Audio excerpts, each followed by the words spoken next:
Hi, I'm Jan. I'm Lexi, We are children from Bodom. and you are watching Artisan News.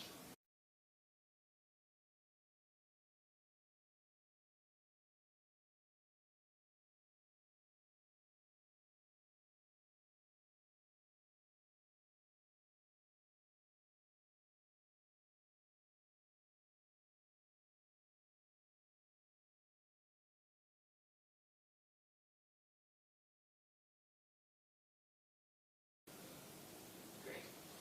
Again, thank you guys so much for taking the time to speak with us. We definitely appreciate it. Let's just go right to the tour. How's it been going so far? Good. It's been really good actually. Long too, we've been on the road for like 6 weeks now. We started in Japan and we did Taiwan and then came Started to... in UK actually. Ooh. Oh yeah, Can UK. we use what kind of words can we use in this interviews? We can edit. You want to start over? Whatever. You don't want to offend us? Nah, it. Let's just... Yeah. Whoops. Fuck. You could say that. We beep all the time. Oh, okay. Okay, good. Don't worry. We'll Yeah, because try otherwise not we to. otherwise we need to retake each and every Yeah. question. No. We realize you're not Yeah. child, Right. TV stars. We realize Right. you're rock and rollers. Right. So by all means, We'll try not to. Yeah. Back to the tour, and it's been surprisingly good. I mean, because it's it's the summer season for all those big festival tours. So I've been like positively surprised how much people still have been showing up. So I think it's good. The last couple of years, the economy, at least in the U.S., has been so bad as far as people coming out to see shows. Yeah. Was there anything that you had to do as far as recalibrating how you go about touring in this day and age in 2011? Well, this tour was kind of like we felt that we just had to come over now, even though we knew it's kind of a bad timing with the summer. However, we didn't wanted to leave too long of a gap between release and the first tour in the U.S. So that's something that we had to do with this thing. That just come over here during the summer, even though we know it's not the best time for touring. Yeah, I don't know. We just have to get here, as soon as possible. So, yeah, that's why. And one of the things that there's a lot of rumors out there as far as that a lot of people were scared because people were saying that you guys wouldn't come back to the States because of tax reasons or What? Yeah. because I guess what happens is a lot of bands now they're starting to like U2 just got the IRS is now up U2 trying to collect taxes from them for touring in the U.S. So some people were saying that you guys wouldn't come back because of Really? the tax. Was that ever any kind of consideration? Is that No, I I mean think we have paid some taxes here. yeah, but it was never an issue for us. I mean, for our band, I mean, we'd never even discussed it being a big deal or anything. That wouldn't. I mean, unless the IRS like totally wants all our money, but that wouldn't, be a big problem. I guess No, I don't know. Of course, yeah. Dude, we're from Finland. We're used to paying exactly. so much taxes that it's It's not an issue. I don't know if it's strange or it's just the culture, but I mean, you seem to be like accepted in Finland back in your home as far as being a bigger than life band or a superstar band. Where here, even though you have the following, it's not quite as much. I mean, why do you think that metal bands or more specifically yourselves get disrespected so much? Well, I mean, obviously, Finland's a small country, but it is a metal country. Like it's a fact that just metal is considered like mainstream over there, which in here not so much, but well, except for like Metallica or whatever. But I mean, but we're just like trying to tour in America as much as possible, and just try to kind of like grow, whatever, So we'll see what happens. I guess you're living in California these days, right? Yeah, like half the time. So half the time I'm in Finland, and well, I'm on the road all the time anyway. So Is that an easy transition to make to go from Finland to California and back and forth? well, it's a long flight. Well, long 2 flights actually, but I don't care. I'm used to flying, so I don't really care. Yeah. Now, I obviously wanted to touch on the album. What do you think was the biggest challenge in getting it done? Yes, Jan. What was the biggest challenge? I don't know. I think this time the biggest challenge was the songwriting process because it took us pretty long, and we had to like reschedule some things because we needed more time for the actual songwriting process. I would say Yeah. that was the biggest challenge. Probably, yeah. But I think that music-wise, it's definitely stronger than like the last two albums. So it was definitely worth it to take the time, Was and it? just yes, Indeed, it short was. basket. Because I know fans were kind of champing at the bit, saying, "When is this gonna? When is it gonna come to fruition? When is it gonna happen?" Well, I mean, it was mixed and mastered in like August, but for some odd reason, you had labels. to wait. Yeah. Yeah, labels nowadays, and also because of the economy, you have to really time your releases so that somebody might buy them, buy the album. So Yeah. stuff like that. So you kind of had to wait on the tarmac ready for takeoff. so to Yes, speak. that's exactly what happened. Yeah. The expanded versions have the Eddie Murphy party all the time. Just wanted to find out how that whole thing came about. That's part A, and part B, have you gotten any feedback from Eddie Murphy on that? Well, not from Eddie Murphy, but but otherwise, the feedback's been great. And people Oswald. love that song. But, I don't know. I mean, we just like doing like kind of goofy covers, and just stuff that people wouldn't expect from a metal band, And Party All the Time is like one of those tracks that that. Well, yeah, we will listen to that when we drink or whatever, So Yeah. it's like, yeah. Just as a goof, right? Yeah. It's a lot of fun. It's a super fun song, and it turned out they're pretty funny heavy metal party version. So. Yeah. I was going to say, was that a refugee from Skeletons of the Closet at all, or was that kind of just a separate... It's a separate. It's just a separate, yeah. What was that whole process, and have you had any feedback from any of the bands that you covered on Skeletons? Not really. Not much. Oddly, well, Yeah. they're all pretty. Yeah. Well, I know that Carrie's heard the Slayer song, but he didn't really say anything. So. Dude, the I funny don't know. story. We were once in a bar in Anaheim, and with Carrie and drinking shots of Jaeger like you have to with Carrie, and then he like we discussed it. We were like, I wonder if he's heard the cover, and then we are about to leave the bar, and his friend is. I can drive you guys home, so we sit in his friend's car. Carrie and his friend, we sit in the back seat, and our Slayer cover is on the fucking stereo. That's kind of awkward. Like, no, he's gonna kill us. But he didn't kill us. Yeah, that's good enough for me. Yeah. Did he say nothing? Or He didn't say He anything. didn't say anything. It's got to be very intimidating when something like that Yeah. I think it was kind of a good sign that he didn't say anything. Yeah, exactly. I think, Uh-huh. it was definitely a good sign. Some of the metal bands that you guys grew up with, I mean, what were some of the influences you would think? Well, apart from Slayer, I grew up with like a lot of heavy metal stuff, So basically, I started, listening to Poison and like Wasp and Guns N' Roses, Skid Row's like it's still like one of my all-time favorite bands, and then I just got into like heavier stuff, Metallica, Anthrax, Megadeth. Then I got like into death metal and then into black metal. So I mean now it's like I'm just into anything from 80s disco to Dark Throne, So it's pretty versatile, my taste in music. I would like to say, with no disrespect, that I can't believe that this question still gets asked like in every interview, even though we've been doing this for 15 years. But still. Thank you.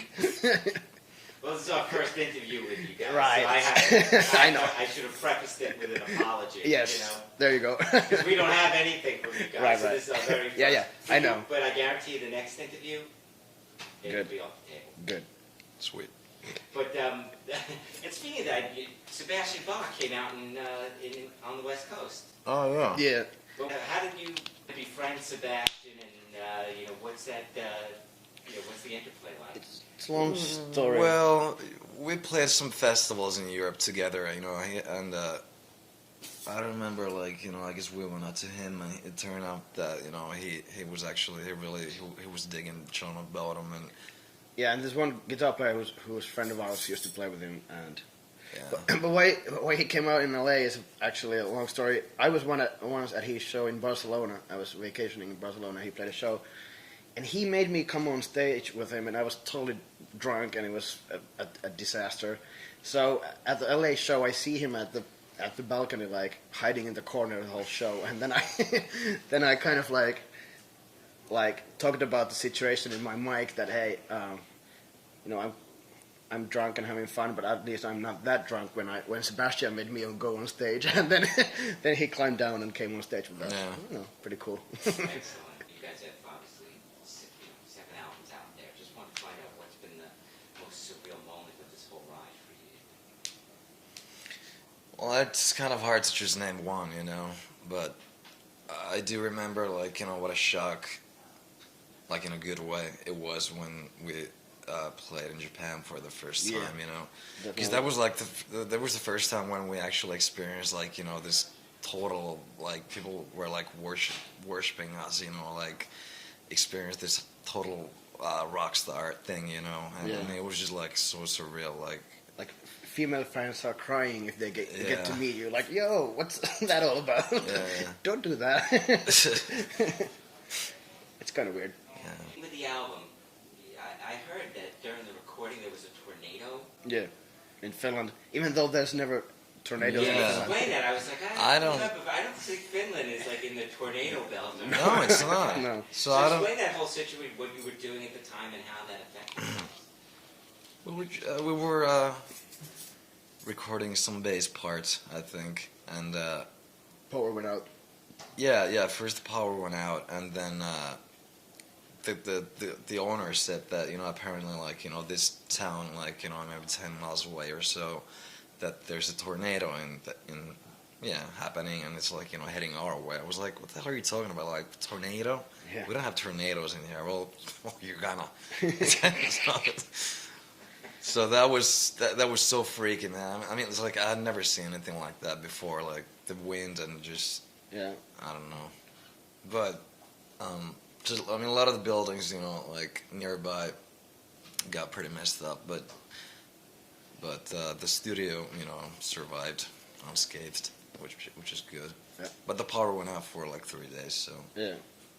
Well, the recording these days with everything on hard drives and not physically, sometimes you got to hold your breath. Yeah, that's when right. the cow comes back on and you That's lose right. it, you're like, oh, Yep. Yeah, Yeah, that can happen though. Yeah. Because I know more now than in the past. In the past it was magnetic tape, and if it's on the tape, it's already recorded. And, But I've known tons of bands who basically have lost stuff because of either power outages or something. I think I would have just hung myself. Yeah. Yeah. But what's worth it? What inspired that? With the lyrics? Mm-hmm. Well, it's kind of like, it's just about, like, doing stupid things and, like, bad hangovers, whatever, kind of like that, That's how I got the idea. Mm-hmm. Sometimes when I wake up and you're like, I'm not sure if it was worth it. Yeah. I know the feeling, by the way. Now, is that an autobiographical thing, or are you just looking around at people recovering from the debauchery the previous night? Well, usually I'm looking at myself, but yeah. But, and the way that the album is sequenced is excellent. I mean, I just want to see if you gave a lot of thought to the way it was put together. Sure. Well, you mean the track course. order? Yeah. Yeah, I mean, there was a lot of opinions flying around about that, but I agree that what we ended up with works really well. It does, yeah. I mean, and it's funny, but it's like really important, like the order of the songs. So I think that we made the right choices. And you guys have so much catalog now. I mean, how do you decide, especially in a show like this, what to put in, what to leave out, and is there ever like a big to-do about making the set? Sure. I mean, it's a getting pain in the ass. Yeah, it's getting more and more difficult. Like you said, when you have so many albums out and you want to play something from each album, and but now we're playing like 4 songs of the new album, which I think is awesome because we really want to support the new album and stuff. So it works. Yeah, we try to play, even though we have so many songs to choose from, but we try to do like stuff from every album Well, maybe not the first one, but you know, yeah. Speaking of the first one, do you have the A/B, like, did you A/B this against the first one, and did you ever compare it like this to where you were back then? Well, not yet, but it would be kind of funny. You kind of A/B it in your mind, but you know, we were kids, and that was 15 years ago or whatever. So Yeah. you have to start from somewhere. Right. But it's just interesting just to kind of get a perspective of how far you come. Because Sure. sometimes, you're going through it and you're like, okay, that you're kind of just looking at the last one you did. Right. So it's kind of like progression. And you move to a place that you don't even realize that you've gone to because, where you started out. So I Well, just it's wanna true, see yeah, that I mean- perspective. Sure. Well, it's true. Yeah, I mean, it's like I've hardly even stopped, and just like, I kind of like gave it a thought that, where we have gotten, since the first album came out, and it's actually pretty amazing, like, when I realized that, wow, we have actually done quite a lot of stuff. At this point, do you view Children of Bodom as a success? Well, hopefully, So, yeah, we'll see. And we still have, a lot of touring to do. Like, the European tour that was probably the most successful Ever, European yeah. tour. Yeah. Japan was great. So, we just have to, we'll just wait and see, And I know back, it was a couple of years ago, you had the injury that caused you to kind of, things happen in New York, obviously, where you had to kind of cut that. I mean, is there any residual effects from that at all, or do you have any? Oh, when we had to, like, cancel the show after 3 songs or whatever. Right. Well, no, not really. I mean, I'm pretty sure people understood, that, just the fact that, I continued touring, and I had a broken shoulder and 2 broken ribs, man, so at least I tried, but it just got, like, the pain was just, like, so violent. I mean, it was just so bad that, I couldn't do it anymore. But, I'm pretty sure that people understand that, obviously, can, play a proper show in that condition. Right, especially with the responsibilities that you have within the Yeah. band, I mean, it would be different if you had some other thing and you just Yeah. had a microphone. But, like, sit there. it's like, when you got broken ribs, even when you breathe, that just hurts like hell. So you can imagine, like, when I'm singing or, screaming my ass off, whatever, Not a picnic. Yeah, I think when it happened, I remember that somebody I was with was saying that he had something similar, and like he kept playing with the dislocated shoulder, and his shoulder like ended up never being the same. Yeah. Because he said if That's he not would have good. gotten it fixed and like immobilized it right away, it would have been Right. okay. But since he tried to keep Yeah. Yeah. that's why I was asking if there was any Delayed after Well, effects. no, I mean, I guess I was lucky that, no, I mean, my shoulder is okay now, I mean, ribs, I mean, well, I can do anything about them. They're just like, they just have to repair themselves. But my shoulder is okay now, I just, like, took, like, a lot of, like, physical therapy and stuff. But, yeah, no after effects. Good. And what do you think is the biggest misconception that people who are not fans of the band have about you guys? Oh. People who are not fans. I don't know. Yeah, I was about to say that for people who are not into metal at all, they might think that we're like satanic or something like totally weird. But like for metal people who just are not fans, I don't know, man. I don't know, I try not to think about stuff like that. Yeah, like I mean, how? Yeah, I really don't know. I think Children of Bodom fans have to be the most loyal fans in the world because, I mean, they go out of their way to come and see you guys, to buy the merchandise, to do whatever. I mean, why do you think that's so prevalent, especially with you guys? I don't know, but it's great. It is great, yeah. I mean, I think that, well, I would say that metal fans in general, Yeah, I they agree are with just them. more like Yeah. dedicated to the bands that they like, and they're actually really proud of the bands that they dig, Yeah. as opposed to like some random jerk off who just wants to like download one Rihanna song here and then like it's those people they don't buy any merch or anything, not even the CDs. Right. Whereas, metal fans, they buy like everything that's related to the band. Right. it's good because the artwork is a lot of times very integral into what, metal is, it's a Sure. whole experience. Not Right. just like you said, just one Yeah. song. Right. Yeah. Do you think, in that vein, do you think you've been able to put on the show that you want to put on? Where are you at as far as that goes?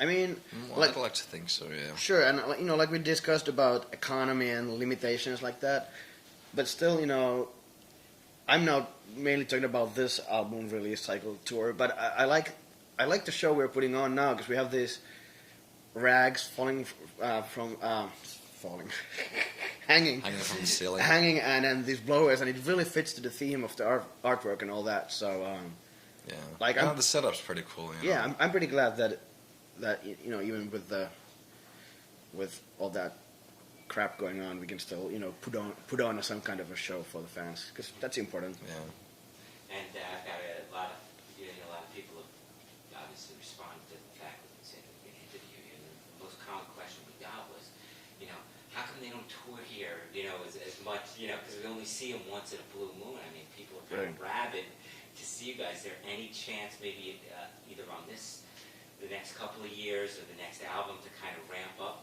the exposure in America? Well, We're gonna try to do that with this album, yeah, just we're come coming back definitely, Yeah. and what's funny because you mentioned the economy, but now things have turned. Like now, our management actually advised us against coming back to America all the time. So because we did this like during 1 year, we did like 4 tours in America. And Yeah. we're really trying to get things going on, but now with the economy and how things are with the music industry and everything, it's a little bit different. We just can't be here all the time, even though if we would want to. So. And you mentioned the response that you got in Japan, and obviously there's been a lot of stuff going on over there. Does that make you more likely or less likely to go over there? I know some bands that are a little scared because of the radiation thing, but they want to go over there because they have a lot of fans there. So they're kind of torn. We are even more likely, if even possible, to go back there. It was like the country has gone such a travesty and like a disaster, and yet we had the best shows we've ever had in Japan. Yeah. So somehow, That was amazing. I mean, and they're such a great nation in many ways, and they've, And they just they seem so happy about the fact that we didn't cancel. I mean, Right. I didn't realize that it was such a big deal. yeah, because a lot of bands have canceled. Yeah, they said that many a lot of bands had canceled, and they were just so amazed that we actually did it. I'm like, well, of course we came here. It's like it's Japan, dude. Yeah. Cool. And anyway, it's like we had heard that it's like pretty much safe to go over there now, so. Last question. What's on the agenda for the next, say, 3 to 4 months for you guys? What's the game plan? Well, luckily after this tour we have some time off. We have a couple of festivals in Europe, and then we have some time off. But then we'll have this massive around the world tour, but it's not announced yet. I don't know if I can even name the countries or anything. Yeah, it's funny. It's but not. It's gonna. Yeah, but it's we gonna are be we are like on a then lot for of the rest of the countries. year. We are on tour, but some of those countries cannot be announced yet. The countries itself can't be announced. I don't know because none of those gigs are announced or Yeah. confirmed, so I don't know. But basically, we're gonna be on the road for the rest of the year. Yeah, I guess it's safe to say that we're gonna do an Australia tour and a South American tour, and then a bunch of other stuff. Big tour, I would assume. Yeah. And I wish I could ask you about it, but obviously you've probably been instructed not to talk about it. Well, I don't know. We haven't not been instructed, but like I said, because the shows are not announced yet, or fully confirmed. I think it's not good to say anything Right, about it kind of jinxed the idea. Right. The idea. But who would you, if you had your dream tour of 3 bands to tour with, who would they be? that. Eagles, Journey, Definitely. Cyndi Lauper. And Barry Manilow. Yes. Rick Springfield. Oh hell yeah, Rick For one Springfield. night only. Well, dude, we've been fortunate enough to tour with Slayer, and that was awesome. That was Yeah. the best ever. So, I guess it would be nice to tour with Metallica. Yeah. I don't know, because they're huge. But Yeah, definitely. Slayer was awesome, and yeah, I guess Metallica would be like well, it would be the biggest thing, obviously. Yeah. I always Check out the new album and right. come to see us play. Right. I always want to add that thank you to everybody who's been coming to the shows. Yeah. And check out the new album. It's good. And buy it and come to the shows.